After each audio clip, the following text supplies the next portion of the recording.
Hello everyone and I welcome you all to my channel career glow. And आप जैसे आपको already पता है कि हम लोग ग्लैंड्स जो है वो कर चुके थे, यानी कि ग्लैंड्स एंड हॉर्मोन्स का टॉपिक के कुछ पार्ट्स जो हैं वो बच गए थे एंड बाकी चीज़ें जो हैं वो हमने कंप्लीट कर ली थी। मतलब 80% तक हमारा जो ग्लैंड्स एंड हॉर्मोन्स है वो कंप्लीट हो चुका है, वो भी बहुत ज़्यादा एक्सटेंसिवली। और आप ऑलरेडी जानते हो कि we will help you it to cover like entire topics of science. मतलब साइंस या बायोलॉजी के जितने भी टॉपिक्स होंगे वो सारे के सारे आपको कवर कराए जाएंगे and it will be beneficial for CGL, CHSL, CPO, CDS, NDA, railway, NTPC, FCAT and PCS। यानी कि जो स्टेट PCS होते हैं आपका उसमें भी हेल्प करेगा। आपके उससे जितने भी मतलब इसको देखने के बाद आपके जितने भी प्रॉब्लम्स होंगे, जो भी आपके पर्टिकुलरली मतलब जो भी लाइक कुछ छोटी मोटी प्रॉब्लम्स होते हैं ना वो भी सॉल्व हो जाएंगी। मतलब बेसिक एकदम क्लियर हो जाएगा। तो ग्लैंड्स एंड हार्मोन्स जो है उसकी कुछ चीज़ें बच गई हैं वो हम कर लेंगे, लेकिन आज का जो हम लोग का टॉपिक है वो होगा ब्रेन एंड नर्वस सिस्टम।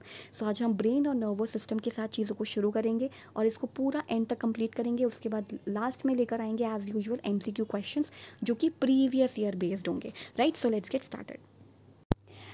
आज का हम लोगों का जो चैप्टर है वो है ब्रेन। तो आज हम ब्रेन यानी कि अपने मस्तिष्क यानी कि अपने दिमाग के बारे में बात करेंगे, जो हमें थिंकिंग करने में हेल्प करता है।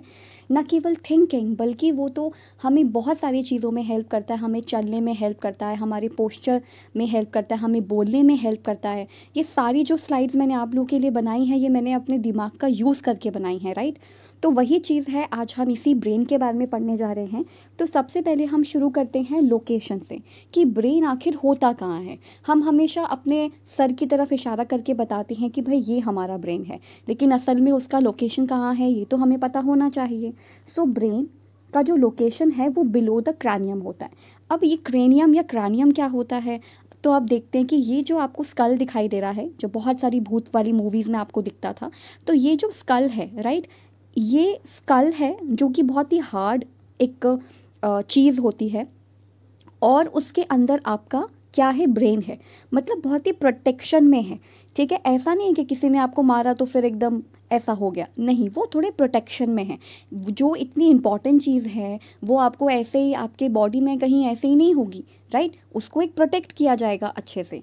तो वही चीज़ यहाँ पे है कि जो आपका ब्रेन है वो आपके स्कल के अंदर होता है। ये आप इसको स्कल कहोगे, ठीक है, ये डबल L है तो आप इसे स्कल कहोगे। और स्कल का जो साइंटिफिक नेम होता है, scientific name of skull is cranium.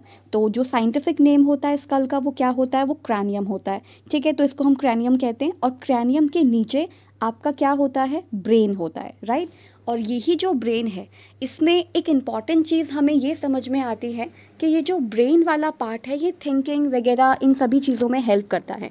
सो ये आपका स्कल, उसके अंदर एकदम प्रोटेक्शन में होता है आपका ब्रेन। लेकिन मैं ये नहीं बोलूँगी कि जो स्कल है उसके जस्ट नीचे ब्रेन है, ऐसा नहीं है। कुछ फ्लूइड सब्सटेंस भी पाए जाते हैं। इवन यहाँ लिखा है the upper covering of brain is meninges. ठीक है, तो जो अपर कवरिंग होती है ब्रेन की, वैसे तो 3 प्रोटेक्टिव लेयर से वो मतलब प्रोटेक्टिव होता है, प्रोटेक्टेड होता है। उसके ऊपर स्कल होता है, मतलब यहाँ पे 3 लेयर्स होंगी फ्लूइड की। ठीक है, 3 लेयर्स होंगी, उसके बाद जाके आपका स्कल आएगा। मतलब आपको इतनी इंपॉर्टेंट चीज़ जो दी है भगवान ने, उसको भगवान ऐसे ही नहीं दे देंगे ना, उसको प्रोटेक्शन करेंगे, उसका भी प्रोटेक्शन करेंगे। तो वही है कि जो आपके ब्रेन का अपर मोस्ट कवरिंग या जो लेयर होता है वो मेनिंजस उसको कहा जाता है। और अगर यहाँ पे कोई बैक्टीरियल इन्फेक्शन हो जाए तो उसको हम मेनिंजाइटिस कहते हैं। राइट, तो ये चीज़ें मैंने अपने सारे जितने भी मतलब ये जो स्लाइड है इसमें मैंने ये चीज़ें लिख के रखी हुई हैं। आप भी इसे अपने कॉपी में नोट करो सो दैट ये ज़्यादा अच्छी रहेंगी। मतलब नोट्स जो हैं वो साथ के साथ प्रिपेयर होते रहेंगे। सो यहाँ पर वही चीज़ को मैंने बताया कि इसमें कि आपका जो ब्रेन का लोकेशन होता है वो बिलो द क्रैनियम होता है, यानी कि आपके स्कल के नीचे होता है। इसके यानी कि ये स्कल है, इसके नीचे आपका ब्रेन होता है और इसका स्कल का साइंटिफिक नेम इज़ क्रैनियम, जिसे हम कपाल अस्थि कहते हैं। ठीक है, तो कपाल अस्थि के नीचे आपका ब्रेन पाया जाता है या खोपड़ी के नीचे। मैंने हिंदी में भी सारी चीज़ें लिखी हैं, हिंदी मीडियम स्टूडेंट्स को ध्यान में रख के। ओके, उसके बाद जो आपका अपर कवरिंग होता है ब्रेन का, जो अपर कवरिंग होता है यानी कि ये जो अपर कवरिंग है ये मेनिंजस कहते हैं इसको। और अगर यहाँ पे कोई बैक्टीरियल इन्फेक्शन हो जाए तो फिर bacterial infection take place then meningitis will form, तो मेनिंजाइटिस हो जाएगा जिसे हम दिमागी बुखार भी कहते हैं। ओके, तो ये था लोकेशन के बारे में कि जो ब्रेन है उसका लोकेशन कहाँ पर है। अब हम जानेंगे कि ब्रेन का वेट क्या होता है। ठीक है, ये कितने किलो का होता है, ग्राम का होता है, क्या है। तो वेट ऑफ ब्रेन इज 1350 से 1450 ग्राम, यानी कि 1350 टू आपका ये 1450 ग्राम होता है। लेकिन अगर हम ऑन एवरेज की बात करें तो ऑन एवरेज इट इज़ 1400 ग्राम, तो ये 1400 ग्राम होगा जिसे हम लोग अपने ब्रेन का वेट कहते हैं। यानी कि जो आपका ब्रेन है, आप एक अडल्ट हो, ठीक है, एक अडल्ट इंसान का जो ब्रेन का साइज मतलब वेट जो होता है वो 1400 ग्राम होता है, या फिर 1350 से 1450 ग्राम तक का होता है, और ऑन एवरेज हम 1400 ग्राम इसको लिखते हैं। अब यहाँ पर एक चीज़ थोड़ी सी इम्पॉर्टेंट है कि क्या ब्रेन का जो साइज़ होता है वो हमेशा के लिए सेम होता है। Does the size of the brain is same for all the time to come, यानी कि जब आप पैदा होते हो, पैदा होने से लेकर के आपके मरने तक, क्या ब्रेन का जो वेट होता है वो सेम रहता है। This is the particular question. तो यहाँ पे यही क्वेश्चन पूछा गया है कि जो ब्रेन का आपका वेट होता है, क्या वो जब आप न्यू बॉर्न बेबी होते हो और उसके बाद जब आपके मतलब जब हम मर जाते हैं तो क्या तब तक ही हमारा जो ब्रेन का वेट है वो सेम रहेगा थ्रू आउट जितना हम साल जिए हैं। तो नहीं, ऐसा नहीं होता। लेट्स से फॉर एग्जाम्पल यहाँ पे लिखा है नो, चाइल्ड जो कि 3 से 4 केजी का होता है, जो न्यू बॉर्न बच्चा है जो 3 से 4 किलो का है, उसके अंदर 1400 ग्राम का तो ब्रेन का वेट नहीं होगा, मतलब 1.5 किलो का ब्रेन तो नहीं होगा लगभग, ये ऐसा तो नहीं हो सकता। तो जो न्यू बॉर्न बेबी होता है उसके जो ब्रेन का वेट होता है वो 350 से 400 ग्राम समथिंग कुछ इसका इतना वेट होता है जो न्यूबॉर्न बेबी होता है, राइट। तो ये उनके ब्रेन का वेट होता है। और जैसे ही हम 18 से 20 साल क्रॉस कर लेते हैं, when we cross the age of 18 to 20 years, यहाँ पे आप ईयर्स लगा लेना, the weight of brain reduces to 3.7 gram per year. मतलब हमारा जो ब्रेन का वेट होता है ना वो पर ईयर मतलब हर साल 3.7 ग्राम कम होता रहता है, रिड्यूस होता रहता है। मैं ये नहीं बोल रही हूँ कि आपका दिमाग कम होता रहता है, लेकिन उसका जो वेट है वो कम होता रहता है। तो ब्रेन का जो वेट है वैसे कि एडल्ट में जो एकदम मतलब हष्ट पुष्ट या जो भी आप कह लो, मतलब जो एक नॉर्मल एक इंसान है उसके ब्रेन का वेट 1350 से 1450 ग्राम होगा। बट हर जो ईयर होता है मतलब 1400 ग्राम तक होगा एवरेज, लेकिन हर ईयर जो है उसके ब्रेन का जो वेट होता है वो कम होता जाता है। कितना कम होता जाता है? 3.7 ग्राम पर ईयर। ये रिसर्चर्स हैं, उन्होंने हमें ये चीज़ बताई है। क्या ये हमारी मेमोरी और इंटेलिजेंस को इफेक्ट करता है? तो बिल्कुल करता है। जैसे आपको पता होगा ओल्ड एज में जैसे ही पहुंचते हैं हम सामान रख के कुछ चीज़ें भूल जाते हैं, ऐसा होने लगता है। सो यहाँ लिखा है does affect memory and intelligence, थोड़ा बहुत असर डालता है, मतलब शुरुआत में तो थोड़ा बहुत असर डालता है, लेकिन ओल्ड एज में थोड़ी ज़्यादा प्रॉब्लम्स हमको दिखाई देती हैं। इसके अलावा फीमेल्स के लिए ये बात जानना ज़रूरी है और बाकी आप लोगों के लिए भी, मतलब फीमेल्स के लिए ये कहा जाता है, चाहे हर कोई ऑर्गन हो, चाहे आप हार्ट की बात करो, मैं हार्ट भी पढ़ाऊंगी, तो जब हम हार्ट की बात करें तो जो आपका हार्ट होता है वो भी जो मेल के कंपैरिजन में जो फीमेल के हार्ट का साइज़ होता है, वेट होता है, वो भी थोड़ा कम होता है। ठीक है, सो यहाँ लिखा है in females the size of the brain and weight of the brain is smaller as compare to males. तो मेल्स के अगर ब्रेन से और वेट से अगर कंपेयर किया जाए तो फीमेल के जो ब्रेन का साइज़ होता है, जो वेट होता है, वो थोड़ा कम होता है। लेकिन इसका मतलब ये आप मत निकाल लेना कंक्लूजन कि फीमेल्स में जो है वो दिमाग नहीं होता है। ये कंक्लूजन ड्रॉ करना यहाँ से गलत है, क्योंकि मैं आगे बताऊँगी कि वो किन किन चीज़ों में थोड़ी अच्छी होती हैं, जो लड़कियाँ होती हैं, जो वुमेन होती हैं, जो फीमेल्स होती हैं, तो इसके बारे में हम लोग बात करेंगे। सो अभी तक हमने क्या पढ़ा? अभी तक हमने पढ़ा कि जो ब्रेन का लोकेशन होता है वो आपकी बिलो द क्रैनियम होता है, यानी कि आपकी खोपड़ी के नीचे, आपके स्कल के नीचे। ये आपका स्कल है, इसके नीचे आपका ब्रेन है जो कि बहुत प्रोटेक्शन में है। वो उस चीज़ पे हम नहीं जाएंगे कि यहाँ पे डूरा मैटर करके समथिंग कुछ होता है, वो सब पे हम नहीं जाएंगे। वो 11th और 12th क्लास की बातें हैं, बेसिकली 11th क्लास में पढ़ते हैं हम इन सब चीज़ों के बारे में, लेकिन यहाँ पे हम नहीं जाएंगे क्योंकि हमें कॉम्पिटिशन लेवल की तैयारी करनी है। हमें कोई दोबारा से जो है वो CBSE का पेपर नहीं देना है 11th क्लास का, राइट, बायोलॉजी का। सो यहाँ पे मिनिमम चीज़ें पढ़ेंगे जो पेपर की रिक्वायरमेंट है। सो बिलो द क्रैनियम आपका ब्रेन होता है, एंड इसको जो क्रैनियम है उसका मतलब क्रेनियम का जो स्कल का जो साइंटिफिक नेम है वो क्रैनियम होता है। इसको हम हिंदी में कपालस्थि या खोपड़ी कहते हैं। इसके अलावा ये एक मेनिंजस करके एक लेयर होती है जो ब्रेन के ऊपर की कवरिंग होती है। यहाँ पर अगर कोई बैक्टीरियल इन्फेक्शन हो जाए तो मेनिंजाइटिस हो जाता है। इसके अलावा जो आपके ब्रेन का वेट होता है वो 1350 से 1450 ग्राम होता है, या ऑन एवरेज 1400 ग्राम होता है। इसके अलावा क्या ब्रेन का साइज़ हमारे मतलब हमेशा के लिए सेम होता है? तो ऐसा बिल्कुल नहीं है। जो न्यू बॉर्न बेबी होते हैं उनके जो ब्रेन का वेट होता है वो थोड़ा कम होता है, क्योंकि वो खुद बहुत कम केजीज़ के होते हैं। मतलब 3 से 4 किलो का जो बच्चा है, जो न्यू बॉर्न बेबी है, उनके ब्रेन का जो वेट होता है वो 350 to 400 ग्राम्स करके होगा।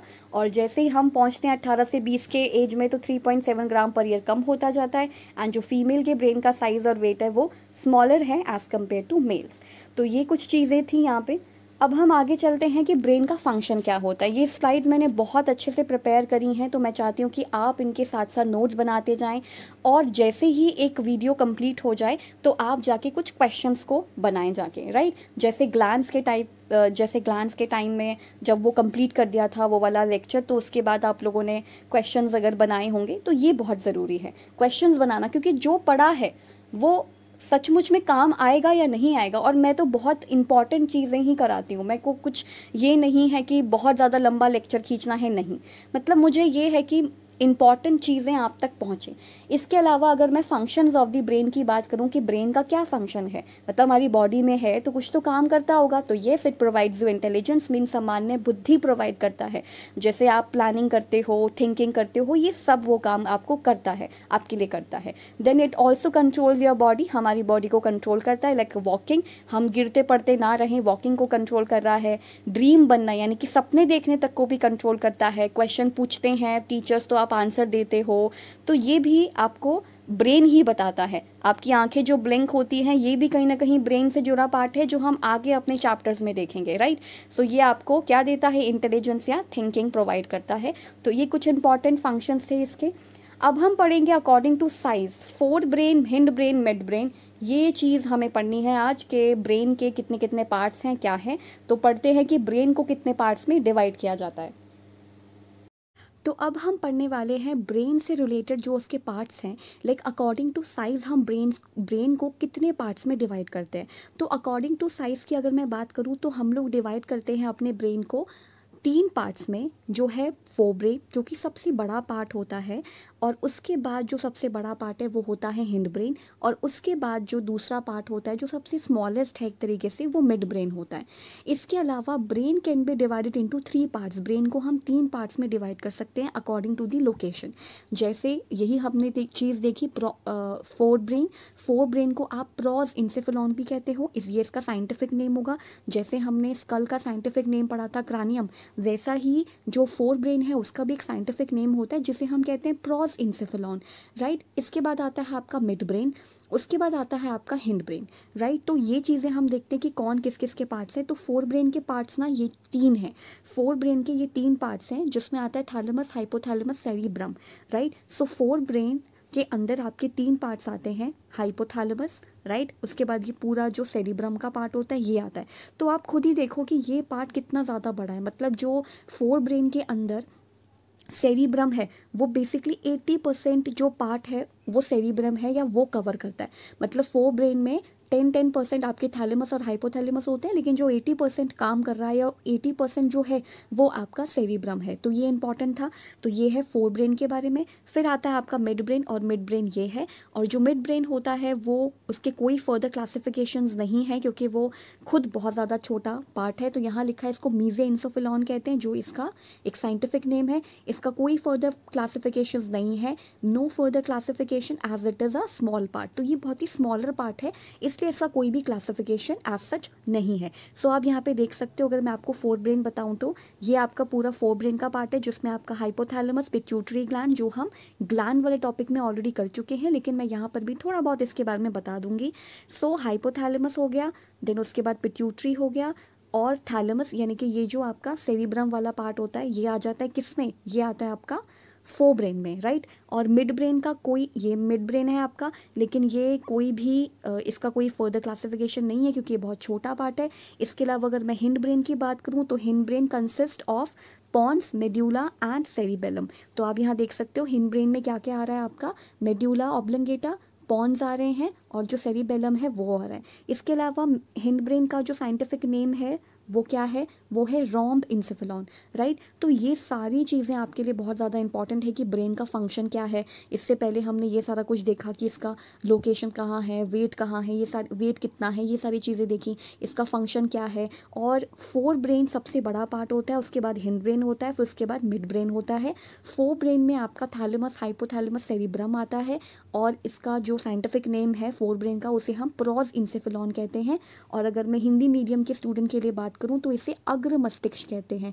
अग्र मस्तिष्क का मतलब होता है आगे का मस्तिष्क, आप हिंदी का स्पेलिंग जो है वो देख लेना। उसके बाद आता है मिड ब्रेन, जिसको हम कहते हैं हिंदी में मध्य मस्तिष्क, यानी कि ये मध्य यानी कि बीच का मस्तिष्क होता है। और मैं आपको एक और चीज़ बताती हूँ, फोर ब्रेन और हिंड ब्रेन को, मतलब ये fore brain and hind brain को जोड़ने का काम कौन करता है, बीच में मिड ब्रेन करता है। तो ये आपका फोर ब्रेन, बीच में आपका मिड ब्रेन, उसके बाद आपका हिंड ब्रेन। तो एक तरीके से देखा जाए तो अगर क्वेश्चन आ जाए कि फोर ब्रेन को हिंड ब्रेन से कौन जोड़ता है, तो मिड ब्रेन जोड़ता है। लेकिन मैंने यहाँ पे बीच में मिड ब्रेन क्यों नहीं लिखा, इसलिए नहीं लिखा क्योंकि ये मैंने साइज़ के अकॉर्डिंग बताया है कि पहले फोर ब्रेन आता है, मतलब सबसे बड़ा फोर ब्रेन है, फिर हिंड ब्रेन है, उसके बाद मिड ब्रेन आएगा।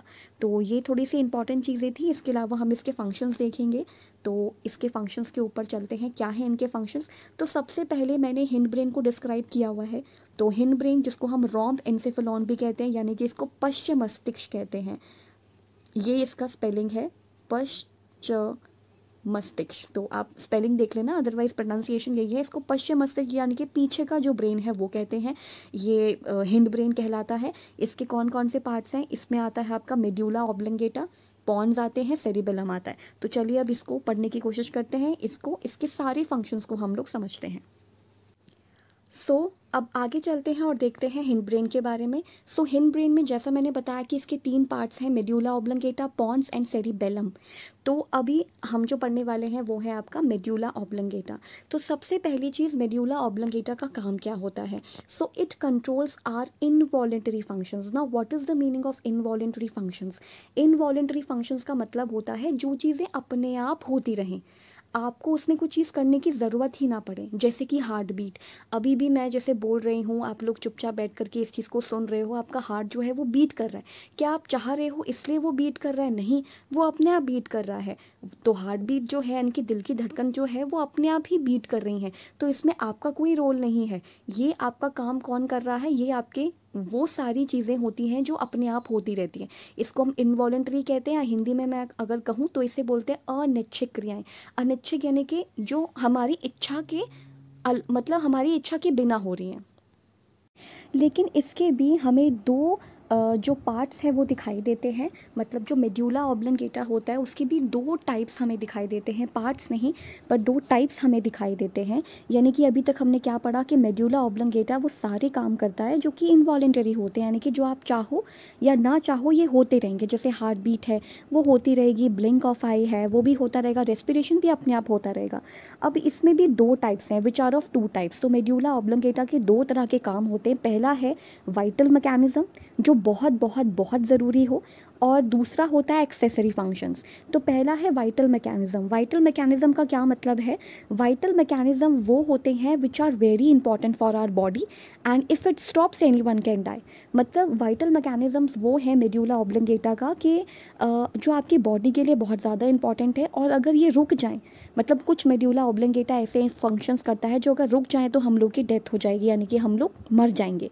जैसे हार्ट बीट है तो ये वाइटल है, मतलब ये पूरी ज़िंदगी के लिए बहुत इंपॉर्टेंट है, बहुत वाइटल है।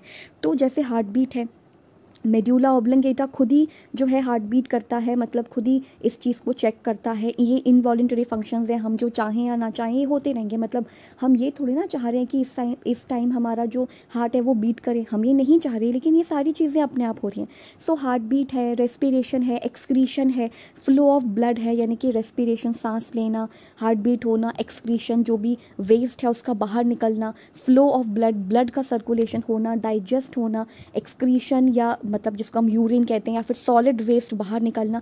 ये सारे कुछ ऐसे इनवॉलेंटरी फंक्शंस होते हैं जो खुद ब खुद होते हैं, लेकिन अगर ये नहीं हो तो फिर बहुत ज़्यादा प्रॉब्लम हो सकती है। जैसे हमारी डेथ भी हो सकती है। और क्या मेड्यूला जो होता है वो पूरे रात काम करता है? बिल्कुल। हार्ट बीट जो है वो आपकी पूरी रात भर होती रहती है जब आप सो रहे होते हो। रेस्पिरेशन भी आप पूरा टाइम करते रहते हो, मतलब जब आप सो भी रहे हो तो भी आप रेस्पिरेशन करते हो। उसके बाद खाना जो है अंदर ही डाइजेस्ट होता रहता है। तो कहने का मतलब ये है कि जो मेड्यूला ऑब्लोंगेटा होता है वो आपका पूरा 24 घंटे काम करता है।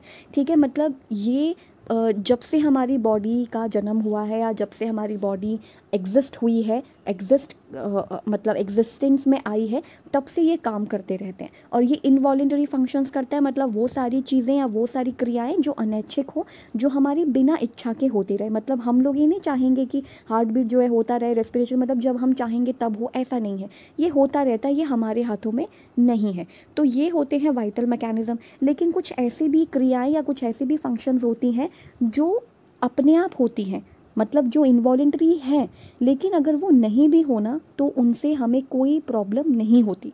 ठीक है, मतलब जैसे हार्ट बीट रुक जाए तो एकदम इंसान की डेथ हो जाएगी। रेस्पिरेशन यानी कि सांस ना आए, ब्लड सर्कुलेशन रुक जाएगा तो फिर मतलब उससे भी हमारी डेथ जो है वो हो सकती है।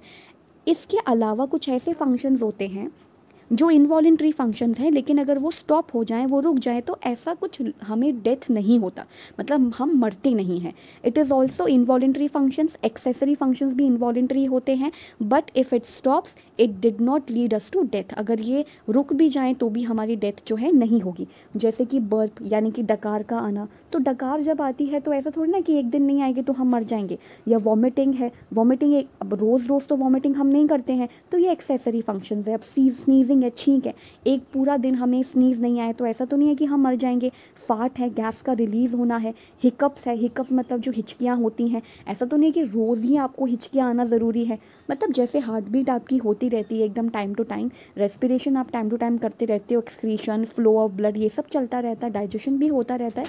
तो वैसे ज़रूरी नहीं है यहाँ पे कि आपको मतलब ये ना हो तो फिर कोई प्रॉब्लम हो जाएगी। तो ऐसा कुछ नहीं है कि अगर ये नहीं होंगे तो कुछ ऐसा प्रॉब्लम होगी या हम मर जाएंगे, ऐसा कुछ नहीं है।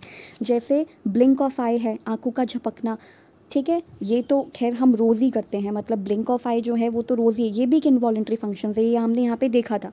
ठीक है, यॉर्निंग है, ठीक है, उबासी लेना, और उसके बाद कफ है। रोज़ तो हमें खांसी वगैरह नहीं होती है। स्नोरिंग है यानी कि खराटे लेना। अगर हम खराटे नहीं लेंगे, क्योंकि कुछ लोग नहीं लेते, तो क्या हम खराटे नहीं लेंगे तो फिर हम मर जाएंगे? या अगर हम एक दिन स्वेटिंग नहीं होगी, एक दिन मान लो हमने पूरा एसी में बिता दिया, हमें स्वेटिंग नहीं होगी, तो क्या हम मर जाएंगे? नहीं। तो मेड्यूला ऑब्लोंगेटा ये सारे इनवॉलेंट्री फंक्शंस करता तो है, लेकिन इसके भी दो टाइप्स होते हैं। एक होता है वाइटल, जो मतलब हमारी बॉडी के लिए बहुत ज़्यादा इंपॉर्टेंट है, और अगर ये रुक जाएंगे तो फिर मतलब अगर ये स्टॉप हो जाए तो कोई भी जो है वो मर सकता है, जैसे हार्ट बीट, रेस्पिरेशन, एक्सक्रीशन, ये सारी चीज़ें। एंड कुछ एक्सेसरी फंक्शंस होते हैं कि अगर ये ना हो तो ऐसा तो नहीं है कि डेथ हो जाएगी, ऐसा कुछ भी नहीं है, it will not lead us to death. तो ये था इसके बारे में। तो ये हम पढ़ रहे थे यहाँ पे हिंड ब्रेन के बारे में। तो यहाँ पे है पॉन्स, जिसके बारे में हम अभी पढ़ेंगे। मेड्यूला के बारे में हम लोग पढ़ चुके हैं कि ये थोड़े इनवॉलेंटरी फंक्शंस को देखता है, और उसके बाद हम बाकी चीज़ें जैसे कि सेरिबेलम है उसको रीड करने की, मतलब उसको पढ़ते, मतलब उस टॉपिक को आप पढ़ने की कोशिश करते हैं। तो पहला है द फंक्शंस ऑफ, अब है द फंक्शन ऑफ सेरिबेलम, यानी कि हिंड ब्रेन में हम लोग अपना मेड्यूला ऑब्लोंगेटा पढ़ चुके हैं, अब हम सेरिबेलम पढ़ने जा रहे हैं। So what are the functions of cerebellum? तो सेरिबेलम का फंक्शंस क्या होता है? It controls voluntary and involuntary functions. Medulla केवल और केवल इनवॉलेंटरी फंक्शंस को कंट्रोल करता था, लेकिन सेरिबेलम इनवॉलेंटरी के साथ साथ वॉलेंटरी, इनवॉलेंटरी मतलब हम जो नहीं भी चाहते फिर भी होते रहती है, जैसे कि हार्ट बीट हो गया, ठीक है, एक्सक्रीशन वगैरह, ये सारी चीज़ें। लेकिन वॉलेंटरी मतलब जो हम चाह रहे हैं, जो हम खुद से कर रहे हैं, उसको हम वॉलेंटरी बोलेंगे। तो ये वॉलेंटरी एंड इनवॉलेंटरी दोनों तरह के फंक्शंस को कंट्रोल करता है। इसको हम लिटिल ब्रेन भी कहते हैं, it is also known as little brain, या फिर हम इसे छोटा दिमाग कहते हैं।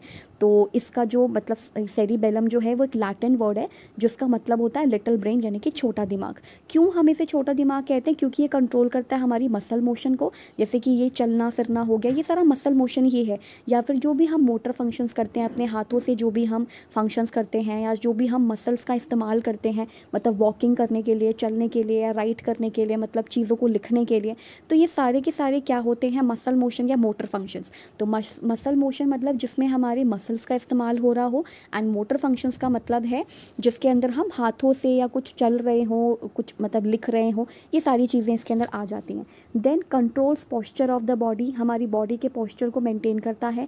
जब हम खाना खाते हैं तो हम च्यूइंग करते हैं, यानी कि हम चबाते हैं खाने को, हम बैठे रहते हैं, या फिर हम स्लीपिंग करते हैं, मतलब या फिर हम सोते हैं, तो उस पूरे टाइम में ये जो होता है ये एक्टिव रहता है, मतलब ये सेरिबेलम जो है वो एक्टिव रहता है, चाहे हम बोल रहे हों, एक्सरसाइज कर रहे हों, वर्कआउट कर रहे हों, रनिंग कर रहे हों।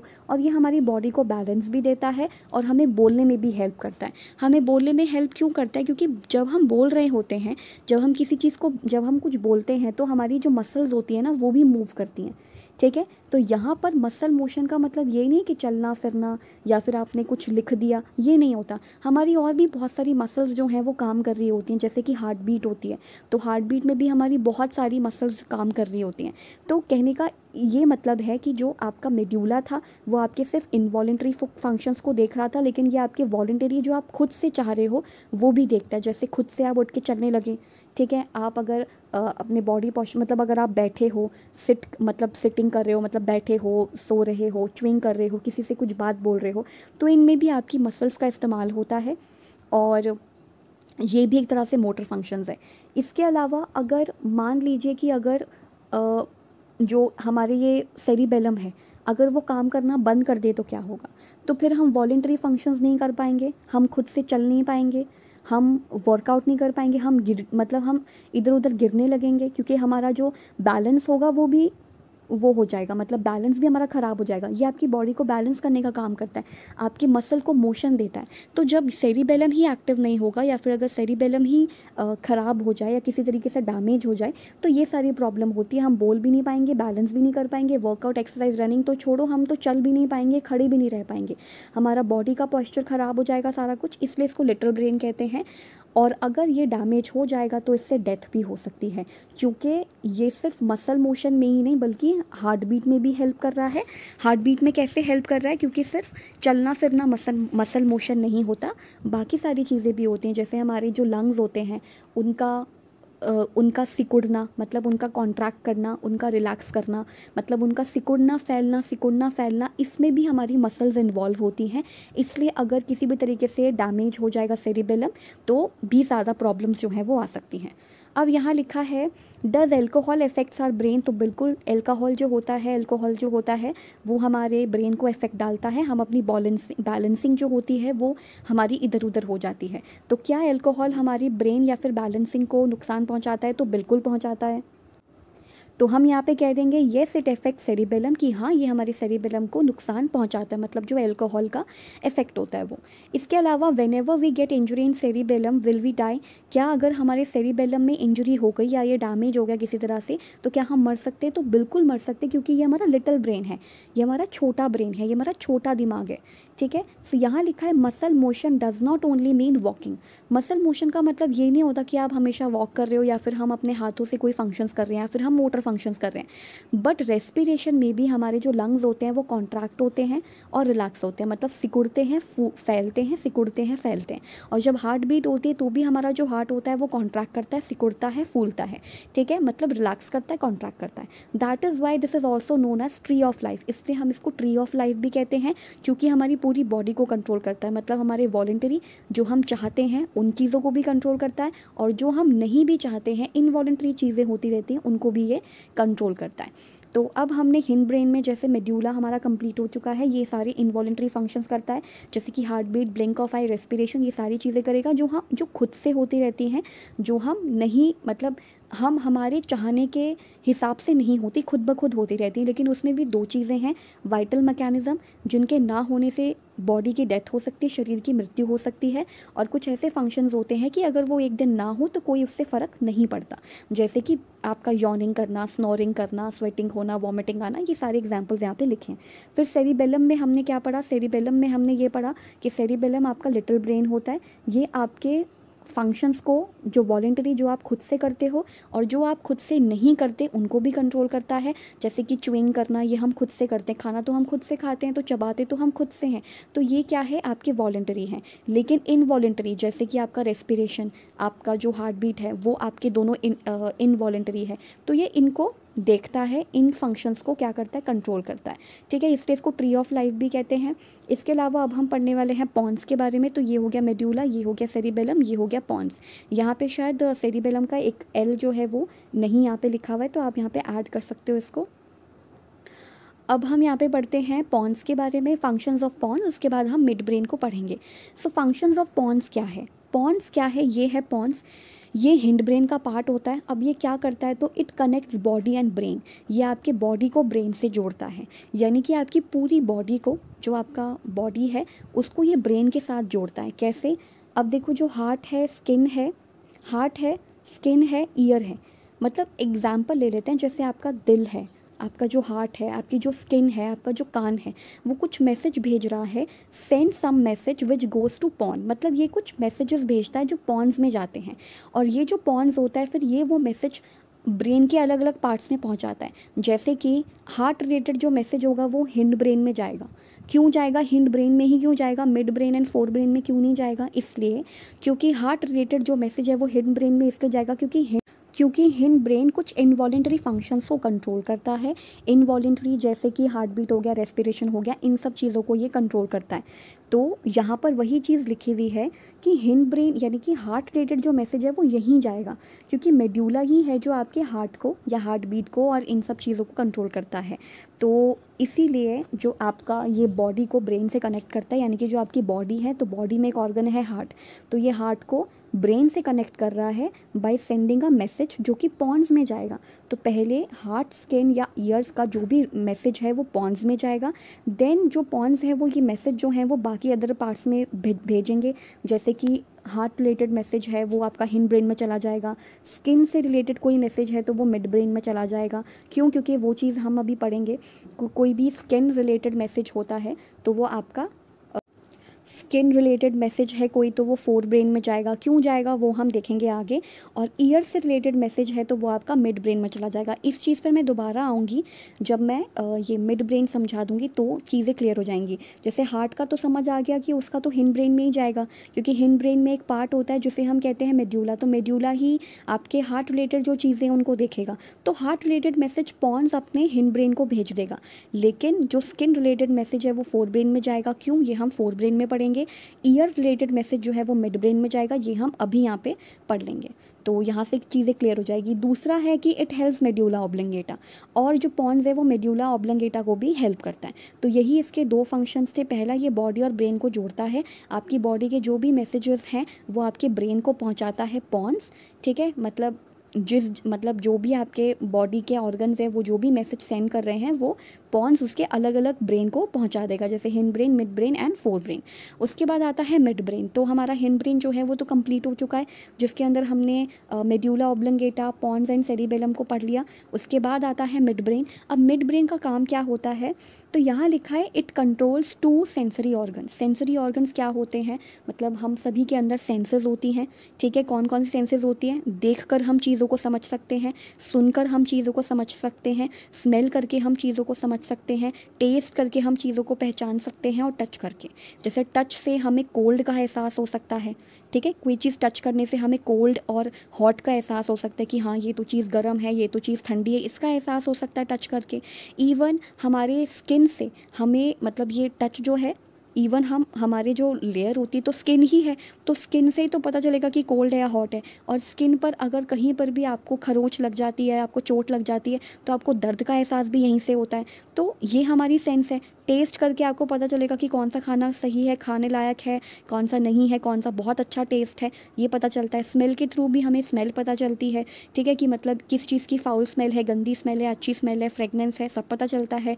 हियरिंग से सुनकर भी आप चीज़ों को पता लगा सकते हो कि थ्रेट है, मतलब जैसे डॉगी आपके पीछे भाग रहा है तो आपको हियरिंग पता चल जाएगा जब वो भौंक रहा है। तो ये सारी चीज़ें।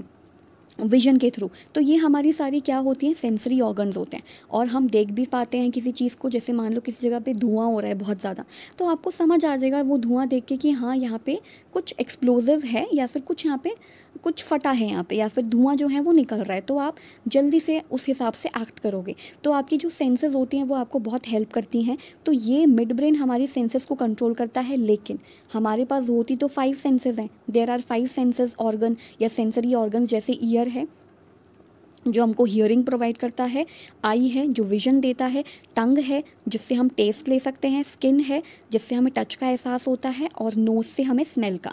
बट मिड ब्रेन जो है वो बस 2 ही आपके सेंसरी ऑर्गन्स को कंट्रोल करता है, बस आई को, आँखों को, और ईयर को। यानी कि ये आपको ऑडिटरी मतलब सुनने वाली, और विजुअल्स यानी कि देखने वाले फंक्शंस को कंट्रोल करता है। अब यहाँ पर एक चीज़ लिखी हुई है कि what if mid brain damages, क्या होगा मिड ब्रेन डैमेज हो जाए। सीधी सी बात है, जब मिड ब्रेन आपकी आई एंड ईयर को कंट्रोल कर रहा है, मतलब आपको दिखा रहा है कोई चीज़ या आपको सुना रहा है कोई चीज़, तो अगर ये डैमेज हो जाए तो आप हियरिंग भी नहीं कर पाओगे। यहाँ पे मैंने हियरिंग की स्पेलिंग थोड़ी गलत लिख दी है, तो आप हियरिंग भी नहीं कर पाओगे और आप देख भी नहीं पाओगे। ठीक है। दूसरा, is mid brain is active during sleep. हाँ बिल्कुल, मिड ब्रेन जो है वो ड्यूरिंग द स्लीप मतलब जब हम सो रहे होते हैं तो वो बिल्कुल एक्टिव होता है। क्यों एक्टिव होता है? क्योंकि कभी कभार हमें अगर मान लो कि मतलब कोई हमें बुला रहा है, या हमें किसी खराटों की आवाज़ सुनाई दे जाती है, या फिर बुला रहे हैं इन द सेंस कि जैसे कि घर में आप सो रहे हो सब के सब, किसी को ज़रूरत पड़ी, ठीक है, या फिर कोई चीज़ गिर गई, जैसे आपके पास आपके घर में डॉग है, कैट है, उसने कोई चीज़ गिरा दी, तो आप एकदम से चौंक के उठ जाते हो, या फिर आपको अलार्म की आवाज़ सुनाई दे जाती है। तो मतलब सोते हुए भी जो हमारी आँखें हैं और जो हमारा ईयर है वो एक्टिव होता है। ठीक है। तो बस हाँ ये चीज़ है कि हम लोग जैसे सपने वगैरह देखते हैं, जिसको हम आगे डिस्कस करेंगे, लेकिन आई एंड ईयर हम जो थोड़ी सी साउंड है, मतलब जो बहुत कम साउंड है, लो वॉइसेस हैं या लो साउंड है, वो नहीं सुन पाते। लेकिन जैसे अलार्म बज जाए या फिर कोई हमें उठाए, बहुत तेज़ से उठाए कि उठ जाओ, तो हमें वो सुनाई दे जाता है।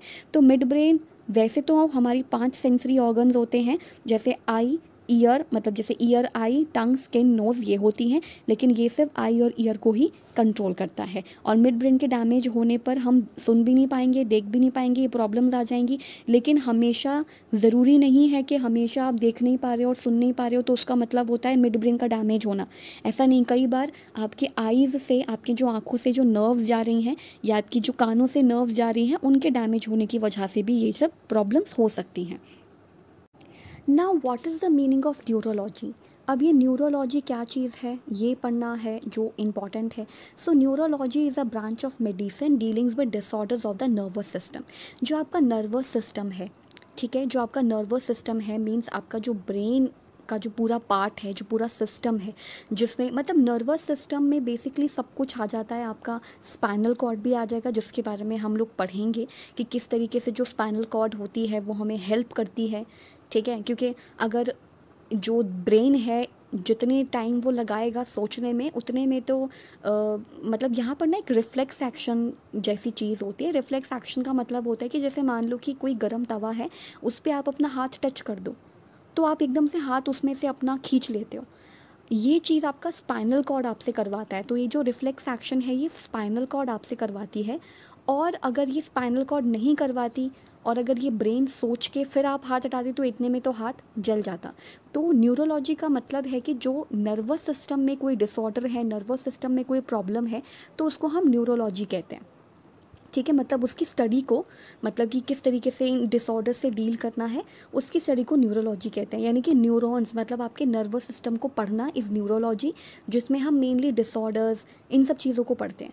Neurology deals with the diagnosis, ये डायग्नोस करती है, and treatment of all categories of conditions and disease involving the central and peripheral nervous system.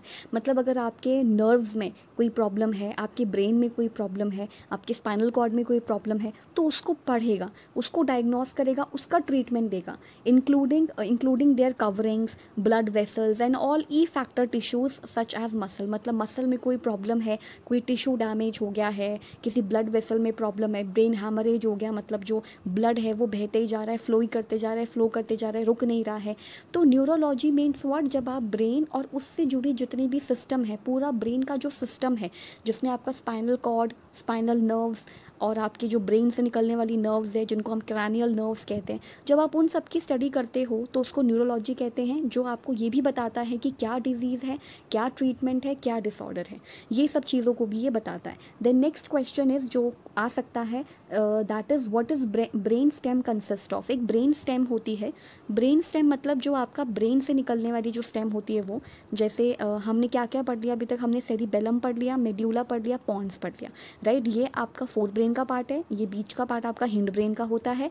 Then उसके बाद ये बीच का पार्ट आपका मिड ब्रेन का होता है, ये आपका हिंड ब्रेन है। सो फोर ब्रेन को, मतलब जैसे हम यहाँ पे देखें, फोर ब्रेन को कनेक्ट करने वाला आपका मिड ब्रेन है और ये आपका हिंड ब्रेन हो जाएगा। इसके अलावा ब्रेन स्टेम होती है ये, इसको हम ब्रेन स्टेम कहते हैं। इस पूरे पार्ट को हम ब्रेन स्टेम कहते हैं, जिसके अंदर सबसे पहले नंबर पे पॉन्स आता है, फिर मेड्यूला आता है, और मेड्यूला जो है पहले मिड ब्रेन आता है, ये रहा, पहले यहाँ से मिड ब्रेन आता है, mid brain, pons and medulla, ये तीनों जब कनेक्ट, मतलब ये तीनों मिलकर के ब्रेन स्टेम बनाती है। एंड मेड्यूला जो है वो कनेक्ट करता है बैकबोन या फिर स्पाइनल कॉर्ड से। मतलब ये जो आपका मेड्यूला है ये किससे कनेक्ट कर रहा है, मेड्यूला कनेक्ट हो रहा है स्पाइनल कॉर्ड से। तो यही होता है ब्रेन स्टेम। यहाँ से क्वेश्चन आ सकता है कि ब्रेन स्टेम क्या क्या कंसिस्ट करता है, मतलब ब्रेन स्टेम जो है वो किस किस से मिलकर बना है। सो ब्रेन स्टेम जो होता है वो आपका mid brain, pons and medulla oblongata, इन सब से मिलकर के बना होता है ब्रेन स्टेम। और कौन सा ऐसा पार्ट है जो कि आपका, मतलब ऐसा कौन सा ब्रेन का पार्ट है जो कि उसे स्पाइनल कॉर्ड या बैकबोन से कनेक्ट करता है, तो medulla oblongata will be the answer. तो ये सब चीज़ें हैं। तो आज के लिए बस इतना ही। आप अपने हिसाब से ये सारी चीज़ें कर सकते हैं। Keep learning and keep discerning, और आप फाइंड आउट करिए चीज़ों को, आप अच्छे से नोट्स बनाइए, अच्छे से पढ़िए चीज़ों को। और मैंने एकदम टू द पॉइंट चीज़ें जो हैं वो लिखवाई हैं। साथ के साथ हम लोग 10th क्लास का जो भी ब्रेन से रिलेटेड कुछ भी बचा है, कंट्रोल एंड कोऑर्डिनेशन, वो भी हम लोग कर लेंगे। तो चीज़ें बहुत ज़्यादा स्मूथली कवर हो जाएंगी और हम ज़्यादा से ज़्यादा क्वेश्चंस को बना पाएंगे। सो मिलते हैं नेक्स्ट क्लास में।